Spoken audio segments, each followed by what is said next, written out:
দেশের মোটরসাইকেল প্রেমীদের জন্য নতুন চমক নিয়ে এলো উত্তরা মোটরস। ঢাকার ইস্কাটন রোডের উত্তরা মোটরে flagship Pulsar experience centre Pulsar studio উদ্বোধনের পাশাপাশি বাজাজ পালসার এন সিরিজের প্রিমিয়াম মোটরসাইকেল N250 ও N160 উন্মোচন করল প্রতিষ্ঠানটি। অত্যাধুনিক ফিচার এবং প্রিমিয়াম লুকের সমন্বয়ে তৈরি এই বাইক দুটি এখন থেকেই দেশের বাজারে পাওয়া যাচ্ছে।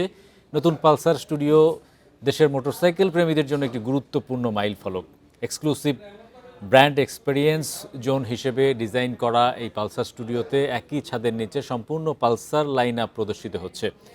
N160 এবং N250-তে রয়েছে আধুনিক upside down front fork, muscular graphics. উদ্বোধনী অনুষ্ঠানে প্রধান অতিথি হিসেবে উপস্থিত ছিলেন উত্তরা মোটরস লিমিটেডের চেয়ারম্যান সহ অনেকেই।